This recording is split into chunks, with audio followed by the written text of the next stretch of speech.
si ibintu mvuga ndabizi. Bambwiye ko urutara rwo Ruganzu yatoboreyemo ajya gutera ince z'imuguha aho bita ibwishaza.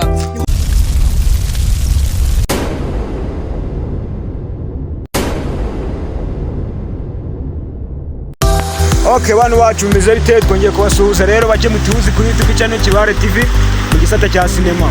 Twatemberaga twajya n'ishyamba ryiza cyane kuko twaberetse Karakaca. Uyu munsi ngo tugiye kwereka indi shyamba naryo ako ntiyarishakira izina. Ngo turaryita Karakaca, ngo turaryita ngwiki.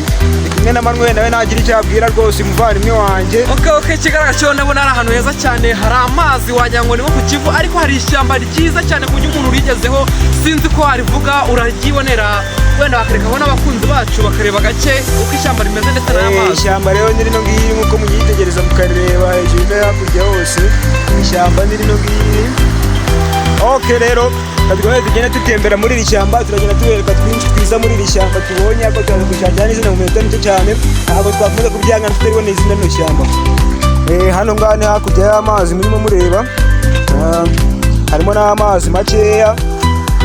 Urabona iri shyamba rwose ni ishyamba ryiza ririmo inyamaswa zitandukanye, wenda sinzi niba twabashe kuzigeraho, zifite ubwoba, ariko iri shyamba ni ishyamba rigaragaramo nk'inyamaswa mukayatonyemo uruterangwe. Ni inyamaswa zabuje henshi, ariko izi ni inyamaswa tubashe kuba twabona muri iri shyamba. Nanjye nahuye n'intare mu kanya, uretse ko yagiye kuntaragura, uretse ko nanjye itaraguye ikirukanka cyane.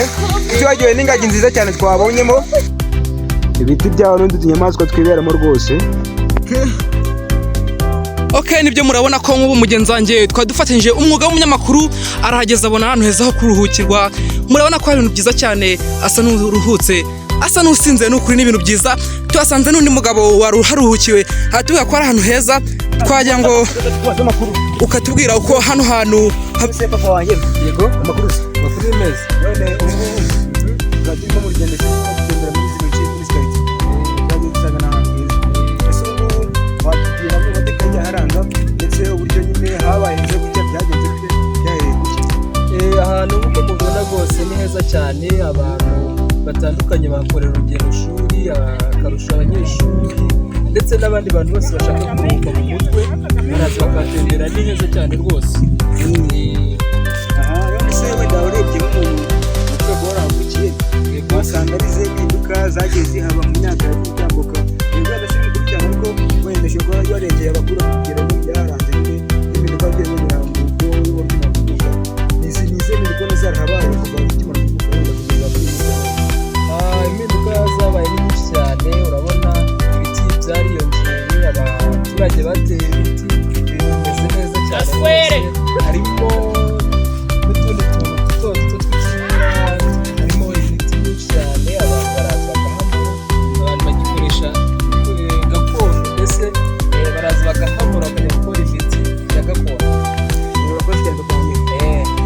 Ngo muri imvirano umunyamakuru wacu tufatanyije uyu mwuga wacu warumo abazabamwe abaturage baturi hano, akaba yatubwiraga ko amateka ya hano avuga ko ari narabonye hano, ndetse atubwira ibintu byinshi. Ariko hari ikintu twaje kubona hejuru ku musozi, tuza kubona urutoki rwiza cyane.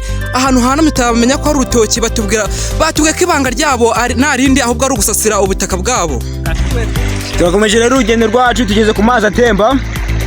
Murabibona nk'uko nyine mubibona, amazi yacu aratemba rwose. Reka twigire hepfo gatoya, reka twigire hepfo. Okay, murabibona iri ni ibuye riri mu mazi hagati. Amazi ni mucyo atemba amanuka agiye rwose. Amazi rero twabajije abaturiye batubwira ko amazi ashobora kugera mu mugezi wa Nyabarongo. Ese koko ibi nibyo? Reka tumeze agakweto kavuyemo we. Nubwo ahantu hagenda baheza, ariko tugeze ahantu hahuye n'ibiza bikomeye cyane. Rero namwe abaturage b'Abanyarwanda nimwirebere iby'imvura imaze iminsi ikora. Uyu yari umurimo w'umuntu, ariko murabona ibintu byawugendekeye rwose biteye agahinda. Mugenzi wanjye nta gitekerezo watangaho? Iki gice nk'uko mukibona kigizwe n'imisozi nk'uko natwagiye tukibereka, ariko tugeze noneho ahantu habaye wakwibaza ngo niba ari ubutayu, ngira ngo namwe murirebera. Aha hantu batubwiye ko aka gace turi gusantira ari agace bita Nganzo, ariko batubwiye ko iri suri n'ubundi risanzwe rihasanzwe, atari uvuga ngo ni ubwa mbere. Ariko ibi bintu rwose birakabije, ngira ngo mw'ijisho ry'umunyamakuru sinzi pe, ni ibintu bibi cyane. Wenda nk'aho umunyamakuru kuri televiziyo Kibare, ubu no kubona bino bintu twakimura dute? ibi bintu rero kubikemura ndabona hano kano gace tugeze nubwo twatangiye tuvuga neza cyane bitewe n'ukuntu byagaragaraga ariko kigaragara cyo urabona ko harimo abaturage batari bumva mbese nko guca amaterasi kuri iyi misozi yabo cyangwa se ngo baba basasira ubutaka ndetse badanatera n'ibiti bivangwa n'imyaka.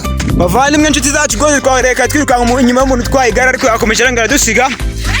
Reka tugerageze turebe nimba ari buduha muduha amakuru rwose atandukanye. Adashaka kuduha amakuru ariko hano hantu hari n'ubworozi bwiza urandebera mw'ihene neza cyane rwose neza kijyambere rwose. Kigaragara cyo abashumba binanga babishyiramo imbaraga nyinshi rwose uribona ni ihene nziza ihene kandi isa n'ihene nyarwanda ariko ubona ko ari ihene nziza cyane amatungo meza cyane ubona ko abayishimiye. Reka dukomeze n'inkuru yacu rero tugeze mu gace k'ahantu hari imisozi itari migufi rwose nk'uko mubibona. Yego kamera ntabwo irebewe neza ariko mwitegereze murebe hariya hejuru we urabona ko uriya musozi wagira nkoze ku gicu rwose agera ahantu igisigarizwa cy'ikirunga cya Karisimbi.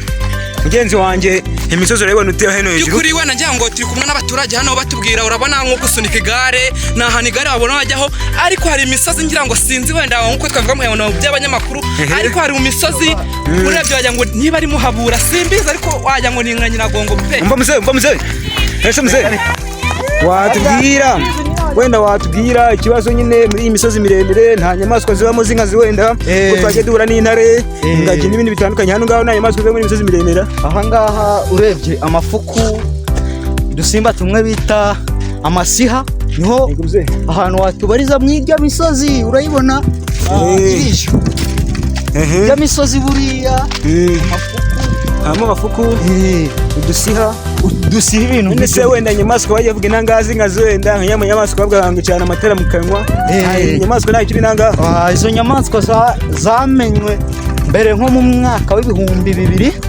ariko ubu ngubu muri uyu mwaka ntabyo duheruka kubona ibyo bisimba bitera ubwoba bimwe bizwiho kwica abantu bikabaca.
Kimana yari umusaza ukomeye cyane ubu ngubu afite abahungu baba hanze muri Amerika ariko uwo Kimana yari yenda kugura indege ariko ngo bavuga ko n'ubundi ngo yigeze guhura n'ibyago abantu bamujyaho bamwica bamutera ibibazo nyine baza kumwica bamuziza ngo ari hafi kugura indege nyuma y'ibyo yaje gupfa n'ubundi afishijwe n'izo ngwano yakubiswe nyine aho ngaho numva bari Okay rero nyuma yo kumenya amakuru y'umugabo bitandukanye reka twifuze kumenya ese ubundi uyu mugabo yaba yaratuye hehe ese ubundi umugabo yaba yarabaye hate byongeye ku byo twari tumaze kumbwirwa n'umuvandimwe wacu zimo tugendana muri urugendo rwacu. Yego umuvandimwe wacu rero tubwiye bimwe byongeye ese ubundi umugabo yaratuye hehe ese ubundi nimwe mu biki byamuranze byatumye abigihanganje birenze kurusha byaratubwiye ubundi ni nk'ibiki. Mu by'ukuri uko bumvaga uwo musaza ngo yari afite igihanga cy'imbogo aho ngaho kwiyo arangije agihanika hejuru ahagana ku muryango waho yinjiriraga. Wenda nkubaza nk'izi nzira zawe ducamo hano hantu hari umuntu wabaye ufite radiyo mu bihe bya kera? Mu bihe bya kera hari uturadiyo duto bitaga gasete. Gasete urabizi ahantu hose zirazwi. Gasete mu basaza bo hantu. Wenda urugero ugiye kugereranya watunze gasete nka byari? Gasete ngiye kugereranya navuga ko nayitunze nka 2025. Okay. Nkuko mubona rero turacyakomeje urugendo rwacu. Turacyakomeza tujya ahantu bita muri Nganzo. Murabona umusozi turi kugendamo hasi yawo. Ese aha hantu ho iyi nzira yaba yarabaye ku bwa ryari ku ngoma y'uhe mwami? Umwe mu banyamakuru bacu rero akaba yari afite ibitekerezo yagiye asoma muri hano hantu nkuko turageze mubibona. Akaba yagiye asoma ibintu byinshi bitandukanye, reka nze yaduhe ikiganiro kirambuye ku bijyanye n'iyi nkuru. Ufashije mugenzanyo utabonetse, urabona nka rutare ureba hano.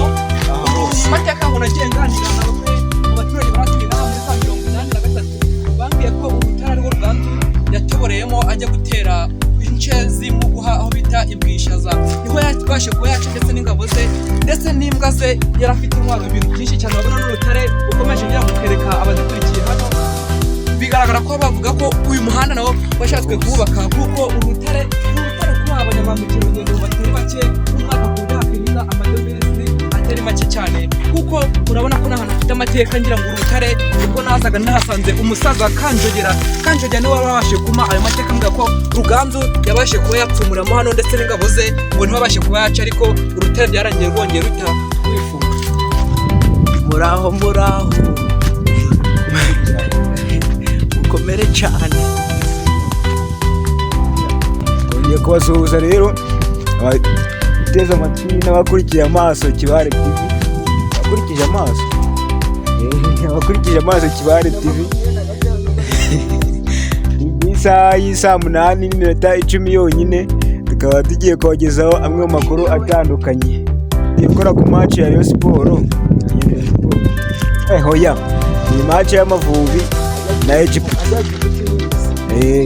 Amavubi na Misiri igiye kuba mukanya ku isaha y'isa 9 ntibeshye. Ase ibintu mvuga ndabizi.